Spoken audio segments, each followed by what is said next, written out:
YCP అధినేత YS Jagan తాను నమ్మిన వాళ్లే తనను మోసం చేశారన్న అభిప్రాయంలో ఉన్నట్టుంది. ఆయన వ్యవహార శైలి చూస్తుంటే అదే అర్థమవుతోంది. తాను నమ్మి పదవులు ఇచ్చిన వారంతా కష్టకాలంలో వదిలిపెట్టి వెళ్లిపోతున్న విషయాన్ని జగన్ జీర్ణించుకోలేకపోతున్నారు. అలాగని వారిని ఆపేందుకు ఎలాంటి ప్రయత్నమూ చెయ్యలేదు. అందుకు ఇగో అడ్డు వస్తోంది. వెళ్లేవారిని ఆగమంటే ఆగుతారా అన్న ధోరణిలో జగన్ ఉన్నారని ఆయనకు సన్నిహితంగా ఉన్నవారు చెబుతున్నారు. ఇక ఎవరిని నమ్మాలి అని జగన్ ఇటీవల జరిగిన నేతల సమావేశంలో ప్రశ్నించినట్టు తెలిసింది. అధికారంలో ఉన్నప్పుడు పదవులు కట్టబెట్టినా తాను ఏం చేశానని నమ్మకద్రోహం చేసి వెళుతున్నారని జగన్ ఆవేదన చెందినట్టు సమాచారం. వైఎస్ జగన్కు అత్యంత సన్నిహితులుగా ఉన్న మోపిదేవి వెంకటరమణ, బాలినేని శ్రీనివాసులురెడ్డి, విజయసాయిరెడ్డిలు వెళ్లిపోవటంపైనే ఈ వ్యాఖ్యలు చేసినట్టు తెలిసింది. కిలారు రోశయ్యకు కూడా వాళ్ల మామకు మాత్రమే కాకుండా ఎమ్మెల్యే టికెట్టు ఇచ్చినా అధికారం కోల్పోయిన వెంటనే పార్టీని వదిలి వెళ్లిపోవటంపై జగన్ ఒకింత నిరాసక్తతను ప్రదర్శించారట. వీరికి తాను ఏం తక్కువ చేశానంటూ వైసీపీ నేతల వద్ద జగన్ వ్యాఖ్యానించారంటే వారి విషయంలో పార్టీ అధినేత ఎంతగా హట్టయ్యారో చెప్పకనే తెలుస్తోంది.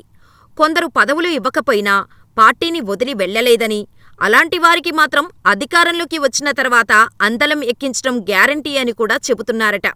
ఈ సందర్భంగా నేతలు ఆసక్తికరమైన విషయాన్ని జగన్ ముందు నేతలు ఉంచారట. పార్టీని వీడి వెళ్లిన నేతలు అక్కడకు వెళ్లినా హ్యాపీగా లేరని, వారు ఎన్నికలకు ముందు తిరిగి వైసీపీలోకి వచ్చే అవకాశముందని సీనియర్ నేత ఒకరు వ్యాఖ్యానించారని తెలిసింది. అయితే జగన్ వెంటనే తడుముకోకుండా నమ్మకద్రోహం చేసిన వారిని తిరిగి పార్టీలోకి తీసుకునే ప్రశ్నే లేదని, వారి స్థానాల్లో కొత్తవారిని ఎంపిక చేసి వారిని గెలిపించుకునే ప్రయత్నం చేద్దామని అన్నట్టు తెలిసింది. అలా పార్టీలో చేర్చుకుంటే క్యాడర్తో పాటు ప్రజల్లోనూ తప్పుడు సంకేతాలు వెళతాయని, అందుకే అటువంటి ప్రతిపాదనలు ఎవరూ తెచ్చినప్పటికీ తన వద్దకు మాత్రం తేవద్దని జగన్ ఖరాఖండీగా చెప్పినట్టు వైసీపీలో టాక్ వినిపిస్తోంది. అంటే ఇటీవల కాలంలో పార్టీని వీడి వెళ్లిపోయిన నేతలకు ఇక నో ఎంట్రీ అని జగన్ చెప్పినట్టు తెలిసింది. ఎంతటివారైనా చివరకు బంధువులకు కూడా నో ఛాన్స్ అంటూ ఆయన క్లారిటీని నేతలకు ఇచ్చినట్టు తెలిసింది. తనతో కష్టంలో ఉన్న వాళ్లతోనే తన ప్రయాణం ఉంటుందని భయపడి వెన్నుచూపి పారిపోయే వాళ్లతో పొలిటికల్ జర్నీ తాను చేయలేనని కూడా జగన్ తెగేసి చెప్పినట్టు అంటున్నారు. ఎవరైనా వెళతామన్నా తనకు అభ్యంతరం లేదని, తనకు అధికారం ముఖ్యం కాదని, తాను మరో 25 ఏళ్లపాటు రాజకీయాలు చేస్తానన్న నమ్మకం ఉందని, తనతో నమ్మకంగా ఉన్నవారికే ప్రాధాన్యత ఉంటుందని కూడా జగన్ సీనియర్ నేతల ముందు కుండబద్దలు కొట్టినట్టు తెలిసింది. దీంతో వెళ్లిన వారికి గేట్లు క్లోజ్ అయినట్టేనని పార్టీ నుంచి అందుతున్న సమాచారం. ఇక మరోపక్క వైసీపీ అధినేత వైఎస్ జగన్ ఈసారి కొంత స్ట్రాటజీ మార్చినట్టు కనపడుతుంది. గతంలో మాదిరిగా కేవలం ఒక సామాజిక వర్గానికి ప్రాధాన్యత ఇస్తారన్న భావన నుంచి పార్టీ నేతలను బయటపడేయాలని ఆయన గట్టిగా భావిస్తున్నట్టున్నారు. గత 5 ఏళ్లు అధికారంలో ఉన్నప్పుడు రెడ్డి సామాజిక వర్గం నేతలకే ఎక్కువ ప్రాధాన్యత ఇచ్చేవారు. ఇన్ఛార్జులుగా వారినే నియమించేవారు.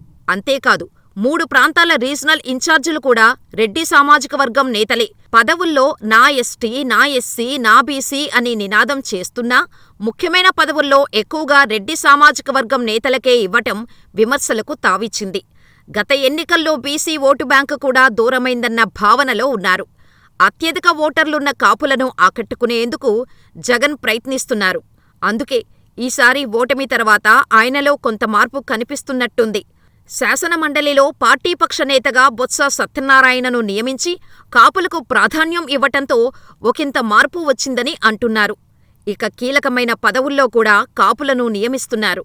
గతంలో ఉత్తరాంధ్రకు ఇన్ఛార్జిగా విజయసాయిరెడ్డి, వైవి సుబ్బారెడ్డిలను నియమించిన జగన్ ఈసారి మాత్రం కాపు సామాజిక వర్గానికి చెందిన కన్నబాబుకు ఆ పదవి ఇవ్వటం కూడా స్ట్రాటజీ మార్చటంలో భాగమేనని అంటున్నారు. కాపులు అంటే పవన్ కళ్యాణ్ అనే ముద్ర ఉంది.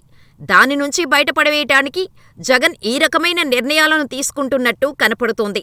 పవన్పై కాపుల్లో ఇప్పుడే వ్యతిరేకత మొదలైందని, తమ సామాజిక వర్గానికి చెందిన నేతగా పవన్ను అక్కున చేర్చుకున్నా తమకు ఏ రకంగా ఉపయోగపడకపోవటం కొంత వారు అసహనంగా ఫీలవుతున్నారు. మరీ ముఖ్యంగా కాపులకు బ్రాండ్ అంబాసిడర్ అయిన వంగవీటి కుటుంబానికి రాజకీయంగా అన్యాయం జరిగిందని ఎక్కువ మంది భావిస్తున్నారు.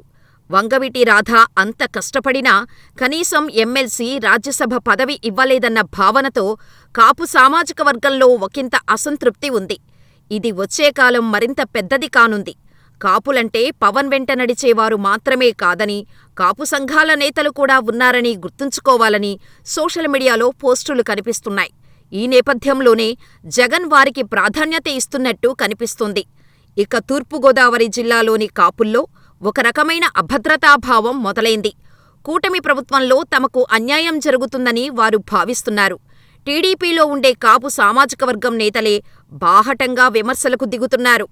కాపు రిజర్వేషన్లతో పాటు కాపులకు ఇచ్చే పథకాలు కూడా అమలు కావటం లేదన్న అభిప్రాయం నెలకొన్న నేపథ్యంలో హరిరామ జోగయ్య సైతం కూటమి ప్రభుత్వంపై విమర్శలు మొదలుపెట్టారు. కేవలం అమరావతికి మాత్రమే నిధులు కేటాయిస్తున్నారని, తూర్పు, పశ్చిమ గోదావరి జిల్లాలను పట్టించుకోవటం లేదని అంటున్నారు. అందుకే జగన్ కాపులకు ఇకపై ఏ పదవి ఇచ్చినా ప్రాధాన్యత దక్కేలా ఉండేలా జాగ్రత్తలు తీసుకుంటారంటున్నారు.